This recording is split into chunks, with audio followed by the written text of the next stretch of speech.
After helping Abner secure another major deal, his friends invited him out to celebrate. At the private club, amidst the clinking of glasses, they couldn't help but express their envy over his capable and hardworking assistant.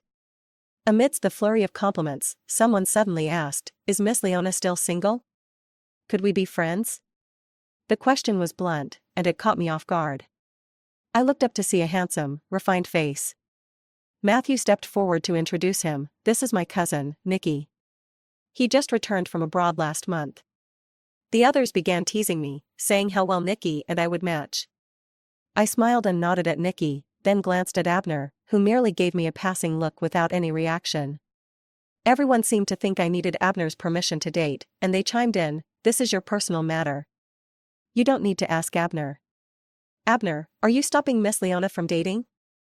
Nicky swirled his glass lightly and added, "Perhaps Mr. Abner is reluctant to let her go?" Abner exhaled a puff of smoke and replied nonchalantly, "Nonsense. Miss Leona is indeed single. If you're interested, feel free to pursue her."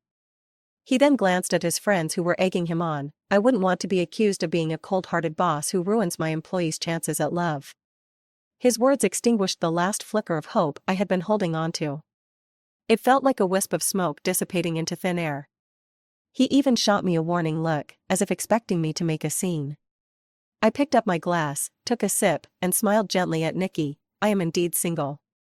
What do you think of Nicky?" Matthew seemed eager to play matchmaker. I studied Nicky's face carefully and nodded, "Handsome."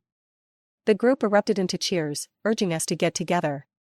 "Could I have your phone number?" Nicky asked, his lips curving into a slight smile, his cool eyes glinting with amusement. "Of course," I replied. After exchanging contacts, I raised my glass to Nicky, downed the drink, and excused myself, claiming I felt dizzy from the alcohol. I headed to Abner's apartment, a spacious penthouse in the city center where he had reserved a room for me. Officially, it was to better assist him as his assistant, always on call. But in reality, we had been in a secret relationship for 5 years. He never publicly acknowledged me. I knew the gap between us was vast, so I worked tirelessly to prove myself, becoming his right-hand woman at work and taking care of him in every way possible. Even his mother praised me endlessly. I thought if I worked hard enough, he would eventually announce our relationship to the world. But a month ago, I overheard him talking with his friends. Someone joked, "Still waiting for Olive to come back after all these years? You're something else." He sighed wistfully, "What can I do? There's only one Olive in this world. My heart only has room for her." Olive's name was familiar to me, though I had never met her. She had been abroad for years. They called her Abner's first love, the one he cherished but could never have. I thought it was just a joke, but it turned out to be true. Now that Olive is coming back, with her jealous nature, the women around you are in for a rough time. "Ah, I've spoiled her too much," Abner said with a mix of fondness and resignation. "What about Miss Leona? She's your assistant. You can't just fire her, can you?" "Her?" Abner paused, as if he had just remembered my existence. "Miss Leona is young and beautiful. Olive will tear her apart." He shrugged indifferently, "I'll just deal with her when the time comes. Honestly, your assistant is great. She's not inferior to Olive. You've been together every day. Don't you have any feelings for her?" Abner's face twisted into a sneer. "What are you talking about? Comparing Leona to Olive?" His words felt like a dagger to my heart, and I was numb with pain. I couldn't believe this was the man I had been with for 5 years. I had thought he kept our relationship secret due to family pressure, but the truth was simply that he didn't love me. Our relationship had started by accident. He had been drugged by a spiked drink and ran into me when I went back to retrieve some samples. The drug was potent, and I couldn't resist. When he sobered up and realized it was me, his face was filled with disappointment. "Why you? Did you have anything to do with this?" I was covered in bruises, both physically and emotionally shattered. I cried and shook my head. Reluctantly, he told me to stay by his side, his tone icy. "I don't want anyone to know about us. You'd better behave." 5 years hadn't been enough to warm his heart. I didn't want a man like that anymore. I packed my belongings, which didn't amount to much. A single suitcase was more than enough. Since overhearing that conversation, I had been gradually moving my things out. Only a few seasonal clothes and daily essentials remained. Late at night, I dragged my suitcase back to my own apartment. Perhaps it was the alcohol, but I fell into a deep sleep as soon as I lay down. I woke up at noon, tidied up, and leisurely made my way to the office. The atmosphere in the executive office was tense. Several secretaries stood nervously in the corner, and when they saw me, it was as if they had found a lifeline. "Leona, you're finally here," Phoebe whispered, grabbing my arm. "We couldn't reach you all morning. Mr. Abner is very upset." None of us dared to speak. As soon as she finished, Abner's office door opened. "You knew there was a meeting this morning. Why are you so late?" I walked into his office and gently closed the door behind me. "Mr. Abner, the resort project meeting only requires the heads of both parties. As an assistant, my presence isn't necessary. I had managed most of the company's major projects over the past 2 years, but this time I didn't want to be involved." His expression darkened when he realized I was distancing myself. "Aren't you the project lead? You're the CEO. How could I be the lead?" I shrugged. He sat in his chair, rubbing his temples. "Are you throwing a tantrum? Last night was just a joke. Besides, you seemed quite pleased with it." I chuckled lightly. "Mr. Nicky is indeed my type." I was pleased. "Thank you for introducing him to me. Enough of this. I have something to tell you. You're being transferred to the project department as director, fully responsible for the resort project." Abner thought I didn't know that Olive was returning next week. A few days ago, while fetching his phone, I saw a message from her. "I can't stand that assistant of yours. Get rid of her." This was his way of dealing with me, sending me to a remote project at this critical time. But I wasn't going to let him have his way. "I also have something to tell you. I quit." I pulled a resignation letter from my bag and placed it in front of him. "Sign it." He paused, picked up the letter with 2 fingers, glanced at it, and sneered, "You're resigning? Leona, don't try to threaten me. Last night was just a joke. Are you really going to make such a big deal out of it? Just a joke? Are you sure? Have you had enough? Resigning? Fine. The company doesn't revolve around you." He quickly signed the letter and tossed it back to me. Behind me, I heard Phoebe's voice. "Mr. Abner, is Leona really leaving?" "But the project." He replied calmly, "Ignore her. She's becoming more temperamental. She'll be back within a week, begging for forgiveness." Over the years, my achievements at the company were undeniable. Securing the resort project was the last thing I could do for him. As I walked out of the company building, I let out a long sigh and blocked all of Abner's contact information. I had finally repaid whatever debt I owed him. I hailed a taxi and headed straight to the airport. I didn't have a destination in mind, I just needed to get away. For over 5 years, my life had revolved around Abner. Apart from sleeping, I had no time for myself. I was exhausted. In the taxi, I booked the next available flight, which departed for City B in an hour and a half. It was a coastal tourist city, completely different from City A, with a warm and humid climate. I spent a relaxing week there. 2 days before returning to City A, I received a call from Salome, one of Abner's business partners. She happened to be vacationing in City B and, upon hearing about my resignation, insisted on meeting up. We arranged to meet at a seaside hotel. Salome's family had significant investments in the South, and half of City B's tourism industry was under her family's control. "Why did you resign? Did Abner mistreat you?" Salome didn't carry the airs of a wealthy heiress. She was straightforward yet thoughtful, the only one who had ever sensed that Abner and I were more than just boss and assistant. I took a sip of juice and smiled. "I'm tired. I could tell you were unhappy, but if you don't want to talk about it, that's fine. You've been gone for a week. Has he reached out to you?" I shook my head. "We've gone our separate ways. There's no reason for him to contact me. Besides, his first love has returned." Olive's return had made headlines. Abner had personally gone to the airport with a group of friends to welcome her, making a grand spectacle.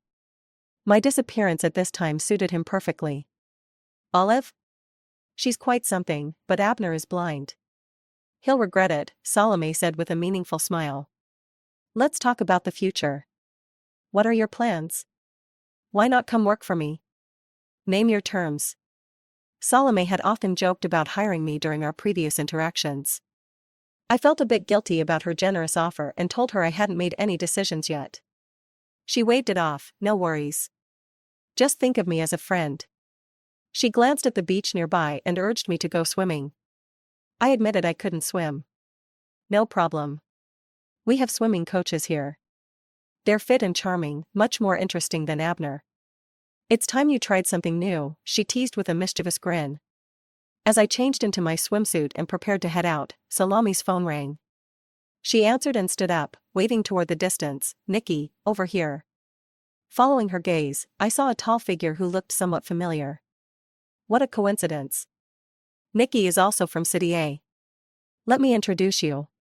As he approached, I realized it was indeed Nikki.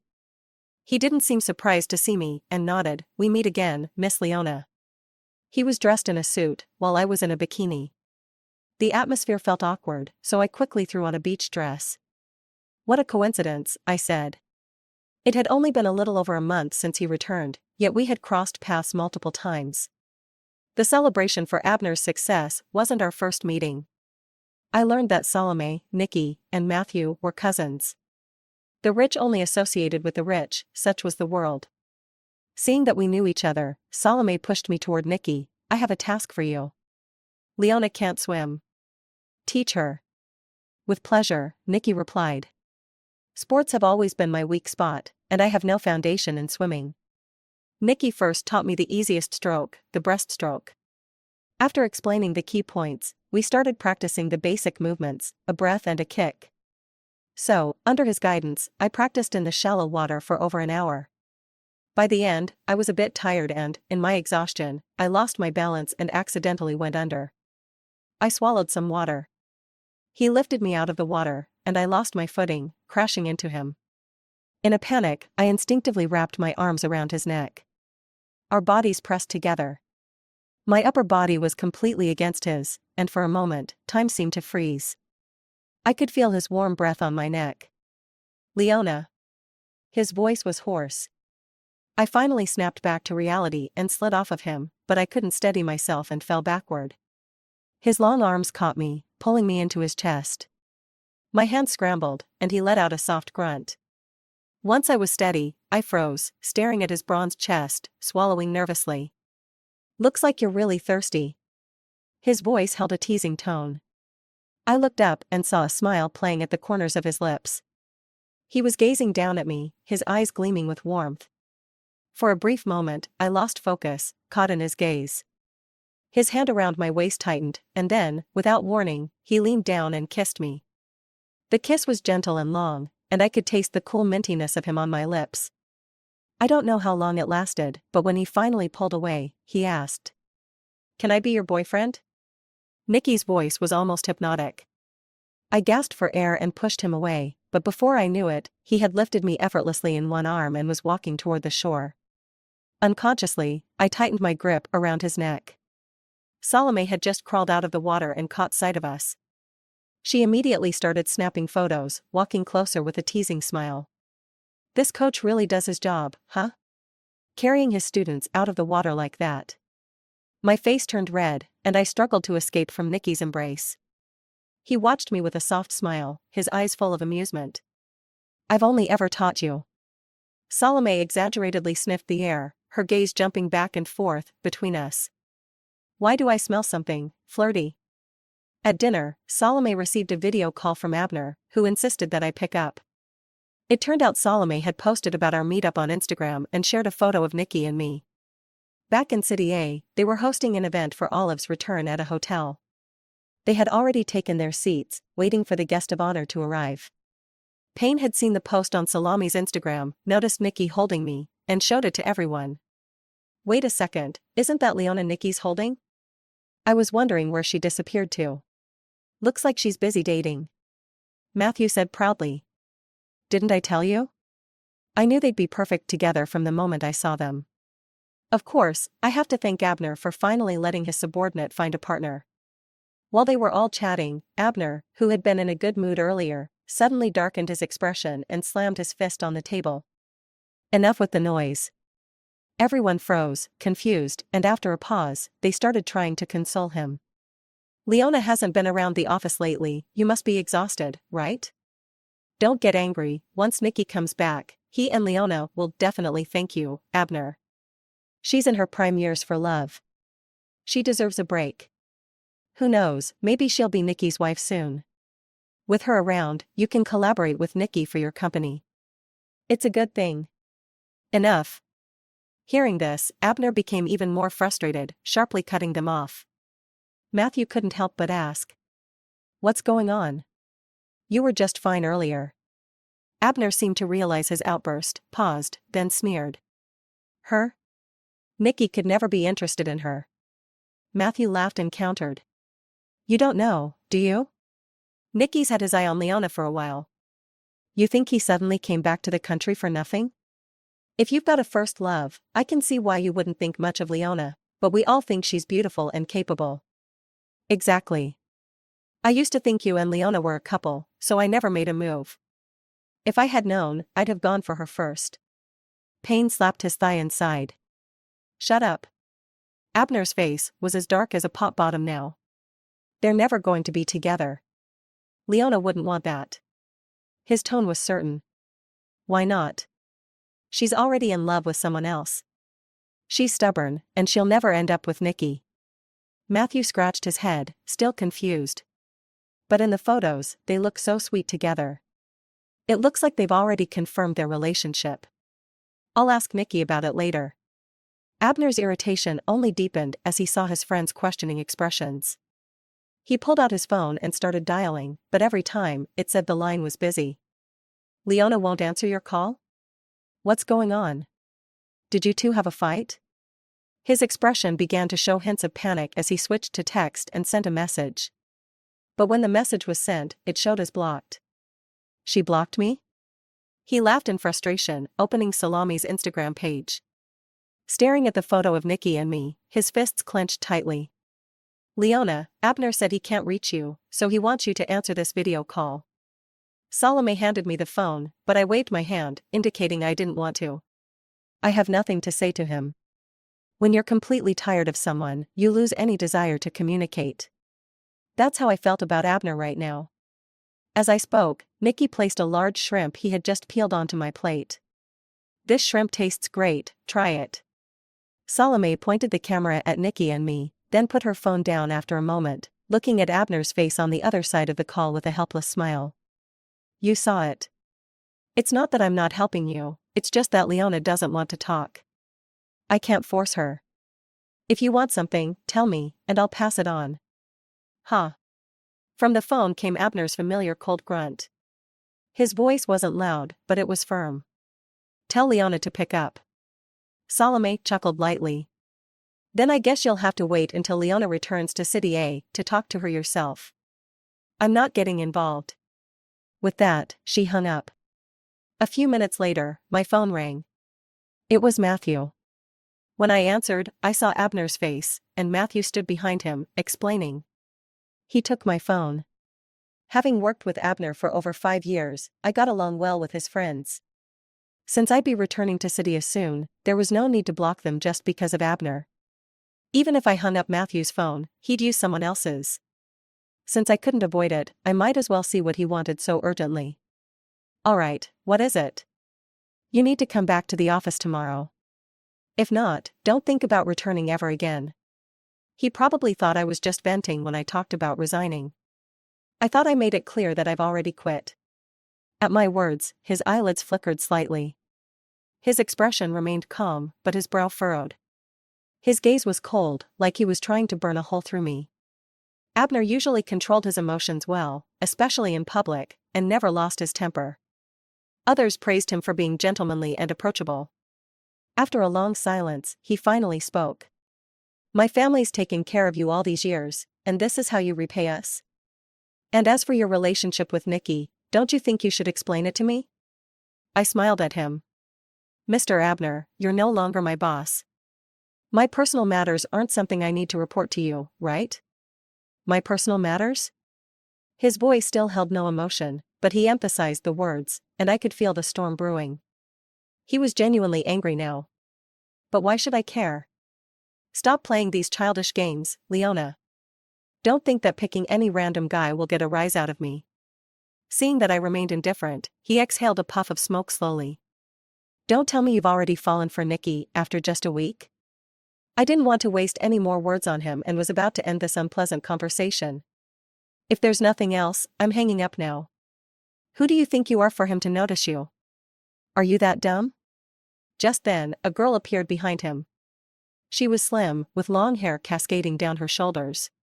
She looked both pure and charming, her face radiating a naive innocence. She must be his first love, Olive.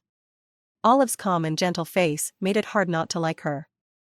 You'd want to be close to her, but unfortunately, I knew exactly what kind of person she was. She stepped behind Abner's chair, leaned down, and wrapped her arms around his neck. Abner, who are you video chatting with? Her voice was sweet. Abner turned his head and replied softly. Just a subordinate. The moment he saw Olive, he went out of his way to distance himself from me. She looked up at me and smiled. I know you. You're the poor girl that Abner's mom sponsored, right? I heard you had a falling out with him because you wouldn't leave his side? It's all my fault. I wanted to stay close to him and learn from him, so I had no choice but to make you the project director. Her voice was soft and innocent, but the pride and satisfaction in her eyes were hard to conceal. That's not true. My resignation was a well-thought-out decision. Ah, that's a shame. I thought we'd be working together at the company. She pouted, shaking Abner's arm playfully. Everyone says Leona's smart and capable. Why would she resign as soon as I show up? Does she have a problem with me? Your mom's been so nice to her, yet she's in such a hurry to leave his group. When I was in 8th grade, my parents passed away in a car accident, and I became an orphan. Shortly after, Abner's mother, who was involved in charity work, started sponsoring students in need. My homeroom teacher put my name forward. I was fortunate to receive her sponsorship and even had the honor of attending a reception as a representative of the impoverished students. At the meeting, she was pleased with my performance and asked if I'd like to work for her company in the future. I was deeply grateful to her, so of course, I nodded enthusiastically. From 8th grade to after the college entrance exams, she helped me with my living expenses, lifting all my worries. I've always remembered her kindness, which is why I humbly stayed by Abner's side for 5 years. I wonder if my mom ever regrets it. Abner chuckled coldly as he said this. He and Olive deliberately brought up the topic of my sponsorship in front of everyone, indirectly insinuating that I'm now resigning and distancing myself from Abner, painting me as an ungrateful person. I looked at Abner and said seriously. Your mom helped me when I was at my lowest, and I've always been grateful. That's why I've given my best at work. She sponsored me for 5 years, and I worked for the company for 5 years. How much I've contributed, what achievements I've made, everyone knows. Sometimes, in order to secure a project, I've worked day and night on research and proposals, even collapsing from exhaustion a few times. The total profit from the projects I've managed over the years has reached over 10 billion. If anyone insists on calculating how much I owe them, I've already repaid it long ago. But Abner didn't plan to give up. So, Leona, you're cutting ties with me now, are you? Heh, your family sponsors her for 5 years and expects her to work for you for the rest of her life? Nikki had been standing behind me for who knows how long. Hearing Abner's words, he walked over and took my phone from my hand. Shall we settle the score properly? Seeing Nikki, Abner's face darkened. They locked eyes for a moment before Abner suddenly smirked. This is between Leona and me. It doesn't concern Mr. Nicky. Mr. Nicky seems so concerned about my assistant, but she might not even be interested in you. You haven't confirmed your relationship, have you? Nicky glanced at me with a hint of grievance in his eyes. I hadn't agreed to him earlier, and I felt a bit guilty. I nervously started to scratch his palm, but he quickly held my hand. He smiled and said, "That's because she wants to test me a little longer. And besides, she's already resigned. Please don't cling to her and force her to keep working for you." Abner's face darkened with anger.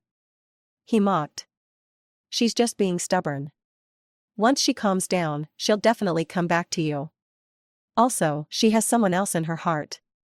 Even with all your wealth, Nicky, you won't win her heart." Even if she agrees to be with you, it'll just be to use you. Nikki remained unruffled. If she wants to use me, I'm more than happy to cooperate. What I'm worried about is that someone might want to be used but won't have the chance. After a long silence, Olive looked at Nikki, pointed at me, and questioned. How could you like someone like her? You don't even know her. If he doesn't like her, then does he like you? Nikki cut her off with a mocking tone. I told you already, go look in the mirror after you pee. Before she could respond, Nikki ended the video call and turned off my phone. After doing all this, he turned and scooped me up in his arms. Do you want to use me? I'll cooperate willingly. I rested my head on his shoulder, feeling both speechless and shy, asking him to put me down. Then you agree to be my girlfriend. I was stunned. It was happening so fast, and I wasn't sure how to react. He noticed my hesitation, set me down, and became serious. Don't you think we're really meant to be? The world is so big, full of so many people, and yet we always keep running into each other. Even when we came to be city, one right after the other, it must be fate. Nikki had been studying and starting a business abroad for many years, and he had only returned to the country 2 months ago. But even before his return, we had crossed paths multiple times. In my junior year of university, I went to Country C as an exchange student. During an off-campus activity, I met Nikki for the first time. I was there with a friend at a gathering, and he happened to be a friend of a friend. At that time, we only had a passing impression of each other. 3 years ago, I went to an industrial expo as a company representative, and his company was also an exhibitor. We ended up talking a lot due to industry-related topics. Later, when I traveled and did business research abroad, we kept running into each other, always sharing a knowing smile when we met. Small world. So, by the time I saw him again at Abner's celebration banquet, I was no longer surprised. If you think it's too fast, we can just define our relationship for now. The rest can develop slowly.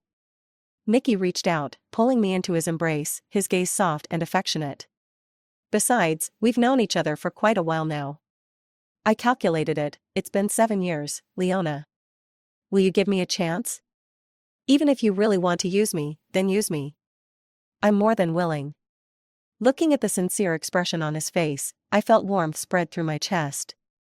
I stood on my tiptoes and gently kissed his lips. I agree. I'll give you a chance. Really? His eyes sparkled with surprise. Without another word, he swept me off my feet and carried me out of the restaurant. By the time I came to my senses, he had already carried me into his room and placed me onto the couch. Let's continue. Huh? What? Before I could finish speaking, he leaned down, one hand supporting my waist, the other gripping the back of my head, pulling me in tightly. I stared at him blankly, my mind empty. His lips met mine, gently at first, then deepening. I forgot to think, forgot everything, and instinctively responded, my hands finding their way to his shoulders, pulling myself closer, tighter.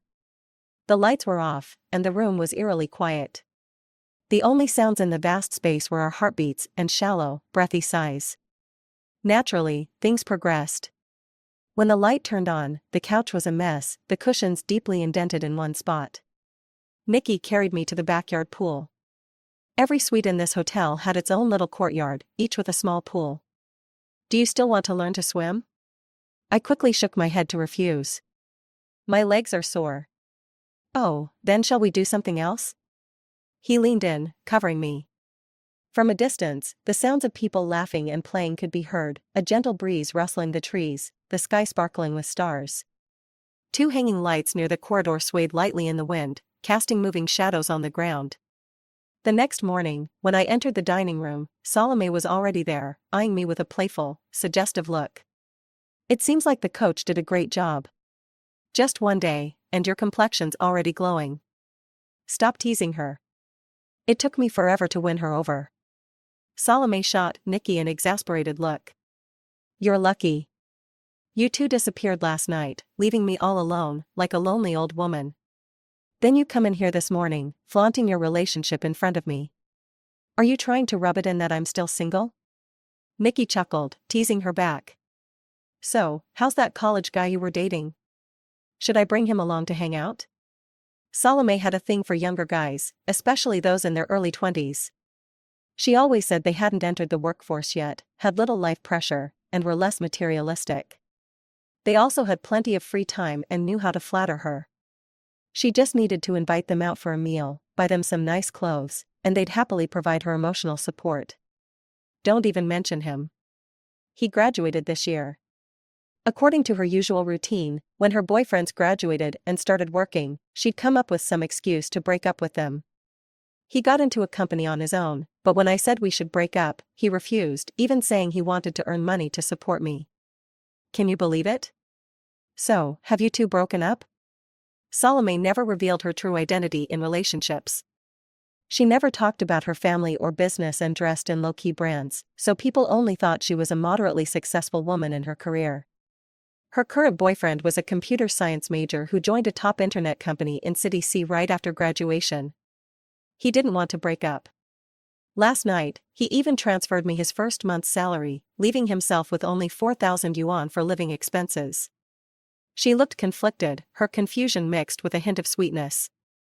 I could tell she was a little pleased by this, despite the complicated emotions she was feeling.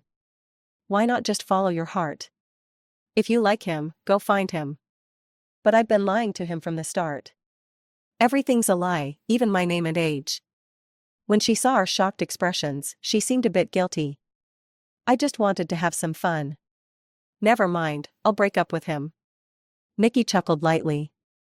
When did you become so soft? Like you said, worst case scenario, you break up, and that's all. Salome turned to me, and I encouraged her. Go for it. Life's too short for regrets. She hesitated for a moment, then seemed to make up her mind. Okay, I'll go. This afternoon. After Salome left, Nikki and I stayed for another week. Under his close guidance, I finally learned a few swimming strokes and could swim decently. After we left City B, we didn't go back to City A immediately. Instead, we traveled abroad, taking a month to visit all the places where we had met. Actually, when I met you for the second time, you bumped into me while holding a bouquet of plum blossoms, and that moment I just fell for you. I asked for your contact info, and after I got back, I tried to find an opportunity to visit your school secretly, but my calls wouldn't go through. I asked around and found out that you had already gone back to your country. He smiled helplessly. I was in the middle of a crucial stage in my startup, so I gave up on the idea for a while. Years later, I ran into you again. By then, you were with Abner, right? I had to suppress my feelings again. I looked at him, puzzled. How did you know I was with him? He sighed softly. Leona, you can't hide love. We met at the expo, and I accidentally saw you on the phone. The way you looked and spoke, I could tell you were in love. Later, when I asked you who you were talking to, you said it was your boss, Abner. I touched my cheek and widened my eyes. Was it that obvious? You didn't eavesdrop, did you? Why is it that everyone else didn't notice, but you did? It's simple. I loved you too, so I was sensitive to everything about you. I thought I'd never get you in this lifetime. He reached out and held me. Until a couple of months ago, I was chatting with Matthew, and he casually mentioned that you and Abner were just boss and employee. Suddenly, I felt a pang of pity. You clearly cared for him so much, but he treated you like this. I decided then and there to do whatever it takes to win you over. So, you came back to the country just for me? When I looked at him skeptically, he took my hand. Don't doubt it. It was for you. Every time we met after I came back, I made it happen on purpose. When Nikki and I were kissing passionately on the street, a reporter snapped a photo of us, and it went viral on international social media. Foreign media outlets were all asking who this girl was. Marketing accounts quickly picked up the story and posted it on domestic social platforms. Our kissing photos flooded Weibo. The large headlines took up the most prominent spots. #Nikki. #Nikki's girlfriend. These two hashtags dominated the top of the trending list, and even though Nikki was still abroad, his popularity didn't seem to diminish. Rumors had always painted Nikki as distant and mysterious. After graduation, he didn't return to inherit his family's business. Instead, he started his own high-tech company without using any family resources, and the company was now worth over $100 billion. Despite his success, no gossip about his relationships had ever surfaced. In the reporter's photos, he was always surrounded by colleagues or business partners. Now everyone was guessing who I was. As soon as we landed in City A and walked out of the airport, a crowd of reporters rushed toward us, surrounding us. "Mr. Nicky, could you please introduce this young lady? Is she your girlfriend?" Just as the bodyguards were about to disperse the reporters, Nicky stopped them. He wrapped his arm around me and confidently walked up to the crowd. "Let me formally introduce her. This is my girlfriend, Leona. Do you two have any future plans together?" Nicky looked at me tenderly. Proposal, engagement, marriage, growing old together. This was the first time the media had seen such an open Nicky, and the reporters were buzzing with excitement, all speculating about my background. Someone quickly recognized me. "Wait, isn't this Leona from Abner's company?" "Yeah, I thought she looked familiar. This is the first time I've seen her wear such a bright color. Didn't recognize her at first.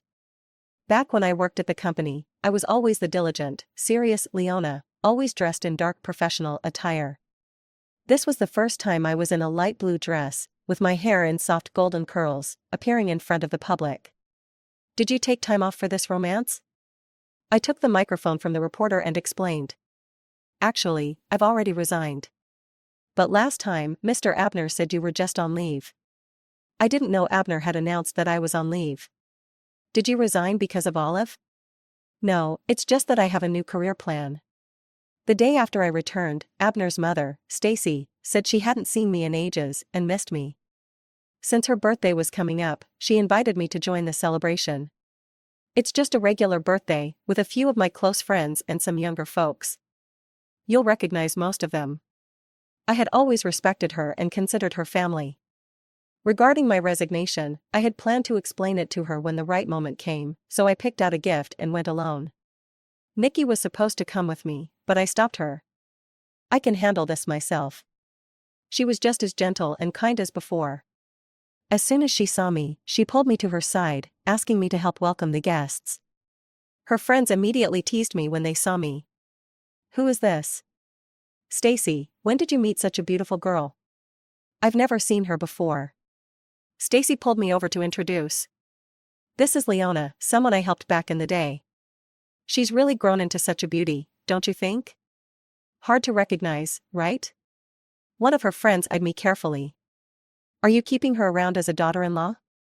Stacy glanced at me and replied. "That brat Abner is the only one who can't be controlled by anyone except Leona. I wouldn't trust anyone else as my daughter-in-law." She said this and had the servant call Abner over. Abner walked in with his head down, looking much more worn out than usual. As soon as Stacy saw him, she scolded. "Why aren't you over here apologizing to Leona? You nearly lost such a great daughter-in-law." The others gathered around and comforted me. "Leona, don't be mad. Men mature late. Now that Abner realizes his mistake, why don't you give him a second chance?" Abner, too, changed his usual attitude, silently standing by my side. They really are a perfect match. It feels like it's been over 10 years already. The first time I saw her, she was just this tiny, delicate girl. "You could hardly help but feel protective," Stacy said nostalgically, wiping away a tear. Her friends quickly comforted her. "Although she had a tough childhood, she met you, and you've treated her like your own daughter. Look at her now, beautiful, graceful, and standing next to Abner, they make the perfect couple." They all turned to look at me expectantly. I sighed and explained. Meeting Stacy has been a huge blessing in my life. Thanks to her financial support, I was able to attend college. But as for Abner, we're just friends. We both have other people in our lives, so I'm afraid I'll disappoint you." Stacy patted my hand gently. "He knows he was wrong. You can see how guilty he looks. Please give him a chance to make things right." Everyone else chimed in, saying men mature late and I should be more understanding. Abner looked downcast, his face pale. He quietly begged me. "Olive, I'll fix everything." I silently sighed in my heart. If I rejected him outright, I'd come off as heartless. I scanned the room. Aside from Stacy's friends and the younger generation, there was only me, Abner, and two of her friends' sons I hadn't met before, Payne and Matthew. Olive wasn't there. I pulled out my phone, took a few photos, and posted them on Instagram. Soon enough, Olive, dressed in a luxurious high-end dress, arrived at the scene. "Stacy, why didn't you invite me to your birthday? I feel embarrassed to show up without a gift." Stacy's face darkened as she looked at Abner. "Did you invite her?" Abner shook his head in confusion. Stacy lowered her voice. "You've caused this mess, now you handle it. Get her out of here. Are you not welcoming me? I remember when I was little, you were so fond of me. Now you don't like me anymore?" "I just remembered, it was when my family had power, and your company depended on us." Olive had returned because her family's funds had dried up, and they were on the brink of bankruptcy. They couldn't afford to maintain her extravagant lifestyle abroad. Her friends had all distanced themselves, and now she had realized that Abner was the only one who had remained loyal. Abner and his family were her last hope, so she'd been keeping an eye on my social media accounts, worried I might reconcile with him. I posted something on Instagram, and within half an hour, she showed up. Stacy smiled awkwardly. "Not at all, you're always welcome. Please, have a seat." Olive didn't hesitate and squeezed past me to sit next to Stacy. My phone rang just then, and I took the opportunity to make an excuse and leave early. Later, I heard that Olive had had a huge argument with Stacy, and Abner, drowning his sorrows in alcohol, ended up in the hospital. Stacy called me in tears, begging me to visit him. "Abner's in critical condition. He keeps calling your name, Leona. Please, come see him." When I picked up the phone, Nicky was right next to me, resting his arm around my shoulders. "Go ahead, I'll come with you." He didn't want me to carry the burden of being seen as heartless. On the way, I learned from Matthew that Abner had fought with Olive again that day. After a heavy drinking session, Abner had wanted to break up, and Olive had thrown a bottle at him. He was bleeding from his head, and there was blood coming out of his mouth. When Nicky and I arrived at the hospital, he had already come out of surgery. The doctor said that he was no longer in danger and had regained consciousness. He had a concussion and a deep cut on his head that required 8 stitches. Additionally, there was some serious stomach bleeding, and he would need long-term care. Abner insisted on seeing me. When I went in, his head was wrapped in bandages, and he looked exhausted. He was quietly lying there, almost like a soulless mummy.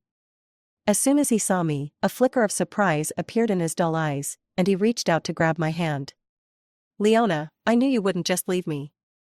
I stepped back a little, pulling away from him. "Leona?" There was confusion in his gaze. "Stacy is really worried about you. I heard you were looking for me?" "I was wrong.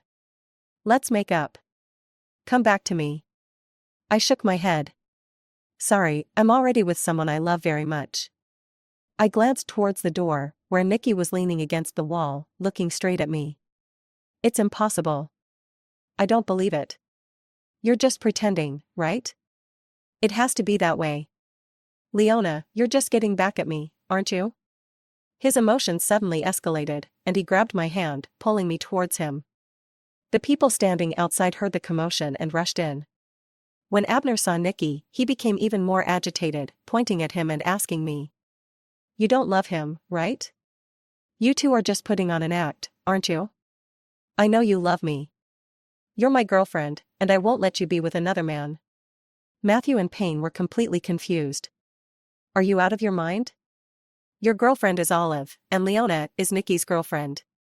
Didn't you introduce Leona to him as his girlfriend? Have you forgotten?"